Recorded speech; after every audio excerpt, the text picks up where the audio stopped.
Hi மக்களே வணக்கம். எல்லாரும் எப்படி இருக்கீங்க? நல்லா இருக்கீங்களா? இன்றைய பொழுது எப்படி போச்சுன்னு பார்க்கலாம் வாங்க. காலையில எழும்பி வாசலை கூட்டி விட்டுட்டு அப்படியே டீ போட வந்துட்டேன். என் பையனும் நேரமே முழிச்சிட்டாரு. அம்மா எனக்கு காப்பி அப்படின்னு. அவர் டீ குடிக்க மாட்டார், காப்பி தான் குடிப்பார். இருந்தாலும் போட்டு கொடுத்துக்கிட்டு காலையிலைக்கு இன்றைக்கி டிஃபன் ஒன்றுமே பண்ணலை. என்ன பண்ணேன், இறச்சி எடுத்துகிட்டு வருவாங்க, தோசை விட்டு திங்கலான்னு பார்த்தேன். அவங்க வந்து கொஞ்சம் பிந்தி தான் எடுத்துகிட்டு வந்தாங்க. எல்லோரும் டீ பிஸ்கட்டு கண்டது போனதுன்னு எல்லாம் தின்னதுனால வயிறும் பசிக்கலை. அதனால சரி ஒரு அடியாக மத்தியானத்துக்கே சோறு பொங்கிலான்னு சொல்லிட்டு நானும் வெளியில் இப்போ 2 நாளாக மழை பெய்யாததுனால வெளியில் தான் சோத்துக்கிண்ணே வச்சேன்.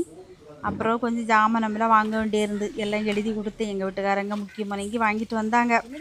ஏன்னா வாரத்தில் 6 நாள் வேலைக்கு போனால் தெரியாது, 2-3 நாள் வேலை இல்லை பார்த்துக்கிங்க. கையில் பைசா இருந்துன்னா சந்தோஷமாக ரூ. 5 இல்லைன்னா எல்லா வீட்லேயும் முக்கது முணங்குது உண்டுதுல.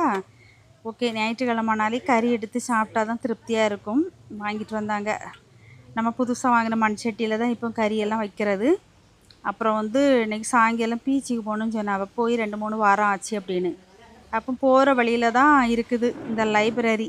ஓகே, பழைய புக்கு கொடுத்துட்டு நம்ம புதுசாக புக்கு வாங்கிட்டு வந்துடலாம் அப்படின்னு சொல்லிட்டு கொஞ்சம் படிக்க வேண்டியிருந்து எல்லாம் படித்து எடுத்து முடிச்சிட்டேன். இந்த வாட்டி தான் நான் வாங்கின புக்கை முழுசாக படிச்சிருக்கேன். போன வாட்டியெல்லாம் பெரிய புக்காக எடுத்துகிட்டு வந்திருந்தேன். எனக்கு படிக்க நேரமும் இல்லை.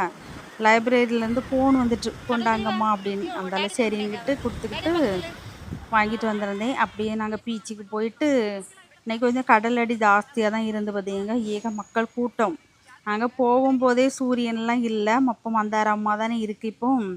ஓகே, எங்கள் வீட்டுக்காரங்க முட்டை போண்டாயும் இந்த உளுந்த வடையும் வாங்கிட்டு வந்தாங்க. நம்ம சாப்பிடக்கூடாதுன்னு நினச்சாலும் நம்ம கண்ணு முன்னால் அது இருக்குது அப்படிங்கும்போது சாப்பிடாம முடியுமா சொல்லுங்கள். அதனால் சாப்பிட்டுக்கிட்டு அப்படியே கொஞ்சம் நேரம் இருந்துட்டு